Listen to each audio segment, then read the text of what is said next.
Mummy ક્યાં છો? હું આવી ગઈ. અરે મારી દીકરી આવી ગઈ, ક્યારની રાહ જોઉં છું. હા બસ જો હમણાં આવી. અરે ભાઈ ભાભી તમે ભાભી કેટલા સરસ લાગો છો. ક્યાંય બહાર જાઓ છો? હા, ફરવા જઈએ છીએ. અરે વાહ, સરસ સરસ. હવે તું આવી છે તો થોડું જવાય, ફરી ક્યારેક જશે. અરે ના હો, એવું કઈ ના હોય. તમે જઈ આવો. આમ પણ હું 4-5 દિવસ રોકાવાની જ છું. આપણે નિરાંતે બેસીને સરસ વાતો કરીશું. તો એક કામ કર, તું પણ સાથે જા, માઇન્ડ ફ્રેશ થઈ જશે. ના હો, આમે માંડ તો એ ક્યારેક બહાર નીકળે છે. Late them enjoy there privacy. અને હું રોકાવાની છું. ચાલ મમ્મી આપણે બેસી આપણે વાતો કરીએ. જાઓ તમે ફટાફટ, પછી સાંજે મળીએ, હે ને? લો ભાભી, તમારા માટે મોતીચૂરના લાડુ. તમને બહુ જ ભાવે છે ને? અરે તારે આ બધું લાવવાની શું જરૂર હતી? નણંદ થઈને ભાભીની પસંદ ના પસંદનું ધ્યાન રાખે છે. મમ્મી શું નણંદ ને શું ભાભી, અમારી બંનેની આમ પણ બહુ જ બને છે ને I consider her as my friend. અને આવું બધું ના બોલ, ભાભીને દુઃખ થાય પછી. મમ્મી કંઈક ભૂખ લાગી છે, તમારા હાથનું ખાવું છે. કંઈક નાસ્તો બનાવી આપો ને. ઊભી રે, તારી ભાભીને બોલાવું, હમણાં જ આરામ કરવા ગઈ છે.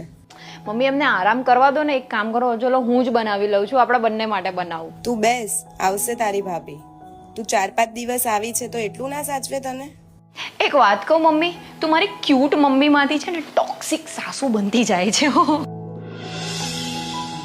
બીજું કહો મમ્મી, શું ચાલે છે? કઈ નહીં, જો ને કંટાળી ગઈ છું તારા ભાભીથી. તો કેમ, શું થયું? સવારે છેક 7 વાગે ઉઠે છે. તો આપણો ભાઈ 10 વાગે ઉઠે છે. હા પણ એ ઘરની વહુ છે. તો શું શરીરને આરામ નહીં આપવાનો? એ છોડ, કામની તો એટલી ઢીલી છે ને કે ના પૂછ વાત. બધા કામ શાંતિથી જ કરે છે. મમ્મી દરેકની કામ કરવાની સ્પીડ અલગ અલગ હોય.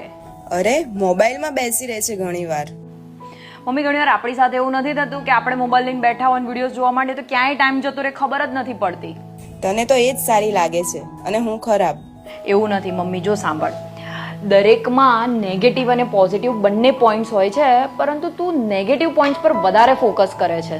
કેટલા પ્રેમાળ છે, બધાની ખુશીઓનું ધ્યાન રાખે છે અને નાના હોવા છતાં પણ કેટલી મોટી મોટી જવાબદારીઓ સંભાળે છે. અને મને તો હંમેશા હસતા મોંએ આવકારે છે. એક દીકરી માટે આનાથી વધારે શું જોઈએ? અને જો મમ્મી, તારા ઘડપણમાં એ જ તારો સહારો બનશે.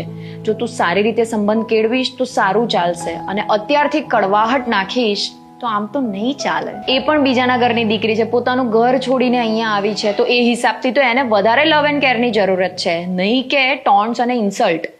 અને જો મમ્મી, વહુને દીકરી બનાવવી હોય ને તો તમારે સાસુમાંથી એની માં બનવું પડશે.